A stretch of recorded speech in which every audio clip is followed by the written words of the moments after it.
It's supposed to be making a sound, but I can't figure out how to open it to insert the batteries.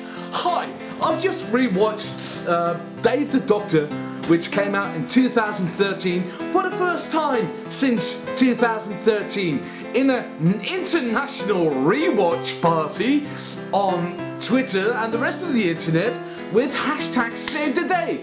Steven Moffat, who infamously had his Twitter account deactivated because he got so much online hate and grief, made a new account just for the day so that everybody on the internet could rewatch Dave the Doctor in 2013. Yeah, we're all stuck at home because of some global pandemic, and I was planning to do something else non-Doctor Who related anytime soon, but you know, opportunity presents itself. So let's talk about Dave the Doctor. Dave the Doctor was made to commemorate the fact that Doctor Who had been on air for 50 years. That's a long time. Even when I look at my own age, having had my birthday this week, it's not that much. Doctor Who's ancient. It's like a few other things in real life are that old. It's like Star Trek's coming close, James Bond, again, that's another British thing. And yeah, you know, the people destroying the economy, those guys, yeah. So Dave the Doctor is like a multi-Doctor adventure, and I'm gonna go out on a limb here and say it's the best multi-Doctor adventure on TV. The other two are, no wait, three. The other three are the 3 Doctors, the 5 Doctors, and the 2 Doctors. You might be sensing a recurrent theme there, like the naming system is a little bit on the nose. Ha, nose, because that's a thing that gets said in this episode. Right, so Dave the Doctor is not perfect, probably not perfect. And that's the worst thing I can say about it. Dave the Doctor is a perfectly encapsulated story which makes you think it's about different things than it actually is. That's quite clever. It contains a lot of Moffatisms. Steven Moffat loves himself some style over substance. Like, I don't want to slam the guy too hard, but he definitely, if you're watching something made by Steven Moffat, you know it's by Steven Moffat. Recent BBC/Netflix adaptation Dracula is a good example. Their go at Hyde is a perfect example. Sherlock is a perfect example, and they all seem to slide very next to each other if you compare them to Steven Moffat's run on Doctor Who. There's a lot of focus shots, there's a lot of exaggerated repeats, there's a lot of close-ups, and you're like, yeah, we saw that scene, and then we saw that scene again, and then we saw a close-up of a hand, and it's very Steven Moffat. And if Steven Moffat is not your thing, that's perfectly understandable that this special might not be exactly your cup of tea or cup of soup, because that's the thing that's said in the episode. Dave the Doctor presents itself as if it's a time travel episode about 3 Doctors meeting, trying to stop a Zygon invasion of Earth. The Zygons were brought back, I think, in tandem with bringing David Tennant back, because David Tennant loved the Zygons. Famously, his favourite 4th Doctor villain that never got a reappearance, you know, until this special. So the Zygons are invading modern day Earth, or modern day in 2013, which was a better day and age, because you all know why.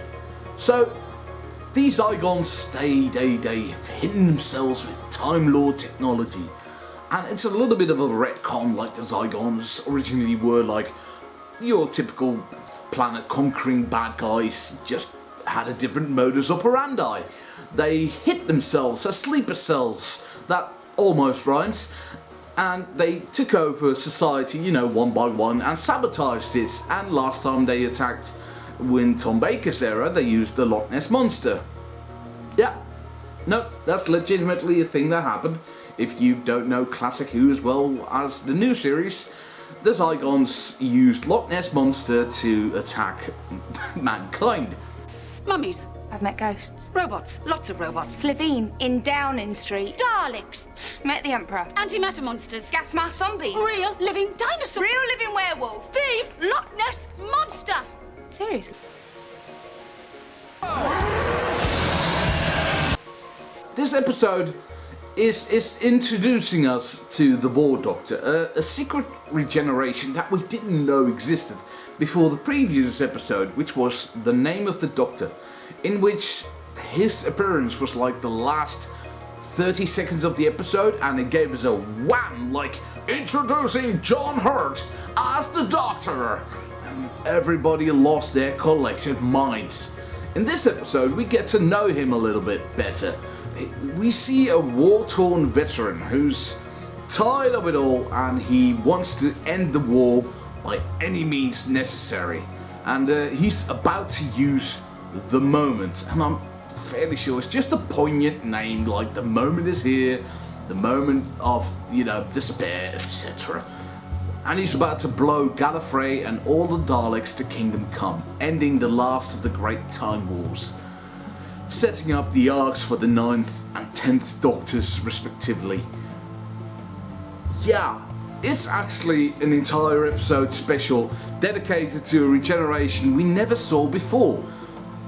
All of the focus is about the War Doctor, most of the focus is about the War Doctor learning what his future regenerations are like. He gets to know that despite his horrendous acts and his initial issues with his future regenerations, he still sees good in the man he's going to be in the future.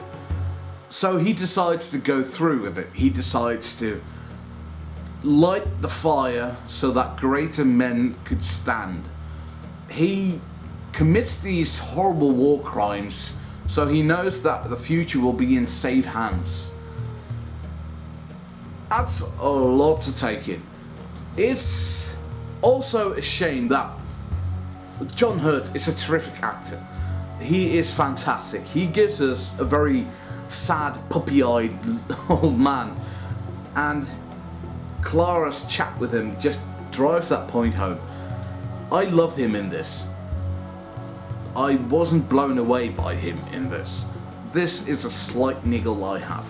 Originally, Dave the Doctor was supposed to be starring 9th Doctor Christopher Eccleston, except Christopher Eccleston at that point wasn't on good terms with having been in Doctor Who and the production staff in Doctor Who. He's later come out and said it was because he was coping with depression, anorexia, and that's horrible for him. That's awful for him. He later on, after the Doctor Who, he went to Hollywood and became a whore. These are his words.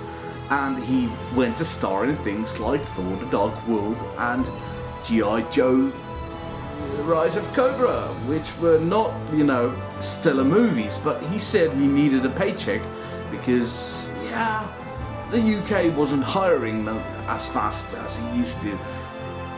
I'm glad to see that nowadays he's embraced his past role a bit more. He's gone to conventions, he's done video messages for sick children. Seriously, like there's one where he's trying to come up with technobabble on the fly.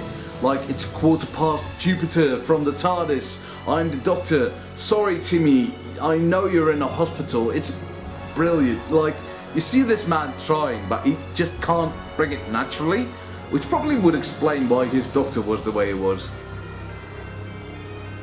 And knowing that this story, Dave the Doctor, was originally meant to star Christopher Eccleston, having pulled the trigger, makes it a bit more hard for me to watch. Like, I would have loved to see him in it. Having watched Dave the Doctor has retroactively made some episodes of Christopher Eccleston's run even better for me. The parting of ways has him in his most iconic moments, one of his most iconic moments, about to pull the plunger on the Delta Wave. The Delta Wave was the doohickey he created, which would fry the Daleks' brains. The Daleks were the opposing enemy in that episode, but he didn't have time to refine it, and as a result, the Delta Wave would subsequently kill all human life on the side of the Earth facing the space station the Doctor was in at that point. So he would have been he was like in the exact same scenario in a way. Kill all the Daleks, destroy a lot of innocent lives. And by grace of this episode, that moment makes it seem so much better when he refuses and he says, "Coward, any day." It just makes you feel like he's still that war-torn veteran. He's still dealing with post-traumatic stress disorder. It's a shame that Christopher Eccleston wasn't in this episode. John Hurt's terrific, but it's a shame. Right, so the plot at hand really is about Zygons invading the current day in Earth, but then it switches to the Doctor's trying to support the War Doctor in his most difficult decision. His decision to blow up Gallifrey and the Daleks in one fell swoop. Yeah, it's hard. It's hard to see. It's... The Doctors really, 11 and 12, really can't figure out any other way. They see the hardships he has to go through, and they decide to bear the burden with him. And there's a terrific bit of music there. It's called Then There Were Three. It's later repurposed as the grandiose theme of Peter Capaldi punching through a diamond wall, which you might remember a little bit better. Like, that's a hell of a bird, that scene. And later on, when Peter Capaldi's 12th Doctor is about to regenerate into Jodie Whittaker, when he gives the speech like, "Always be kind, because love..." I don't know that speech by heart, I'm sorry. "Evil is foolish and love is kind, and never ever eat pears, because they're soft and they dribble on your chin." There's lots of good stuff in this story. It's like the 10th Doctor marrying Queen Elizabeth, which was a throwaway gag in like The End of Time. But here's like drawn out to a painful degree that David Tennant just can't catch a break with identifying Zygons, and he's got a machine that goes ding, which is a reference to Blink, obviously. And the 11th Doctor and Clara have such great chemistry, and I wish they'd done more than half a series together.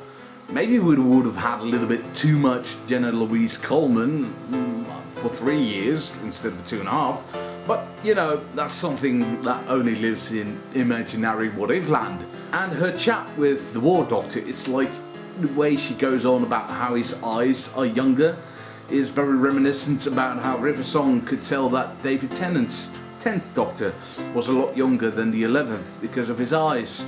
It's all these lovely little stitching together chats and talks. They aren't direct callbacks, but you know, if you've been paying attention, you breathe it in.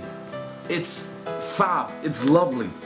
And the moment when the 3 Doctors are about to push the big red button of the moment, and Clara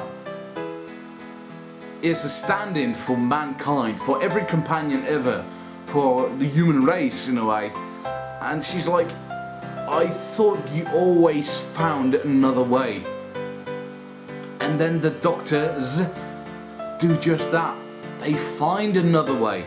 In the end, the Doctor's biggest grief, his biggest mistake in his life that he made consciously, and he finds another way. They find another way. That's just magic. They start circling Gallifrey in their last moments of the Time War when the Daleks are about to destroy them. And instead of the moment destroying it, they managed to trick out time. And all 12 doctors show up. No, Steven Moffat said. No, Steven Moffat lied. There are not going to be any other doctors aside from the 10th and John Hurt. There's not going to be any other cameo.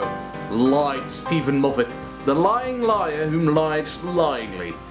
So Steven Moffat said that. And then we get stock footage, granted. No new voice clips, granted. But how can you not love that scene when they all rock up? That's just fabulous. That's terrific. And then you have one of the generals. They go like, "Sir, all 12 doctors are here." "No, sir, all 13." And you get a close-up of the infamous eyebrows of the man who wasn't even playing the Doctor yet, but he'd been announced as the next Doctor. That's genius. It's not genius, but it's so great to see the fierce intensity on Peter Capaldi's brow, like, whoa, furious anger, and he was there. I didn't like how Peter Capaldi never got a story where he went back to that, but I can't fault Dave the Doctor for that. So, the 3 doctors have saved the day, hashtag saved the day, and they have a lovely little chat with a cup of tea, and they all drink too much sugar in it. Because that's what the Doctor does, he drinks too much sugar in their tea. So they all part ways one by one, and the War Doctor regenerates. It's like he never got his reward. It's sad. It's like he fought his entire life.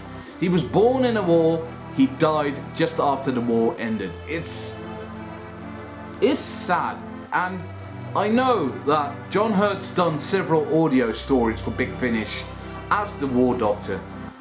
And he's got one novel, and I've read the novel and I've listened to all the audios, and they do make him feel tired of it all, but I never really got the idea he was this great boogeyman, veteran doctor who would cross lines that other doctors didn't.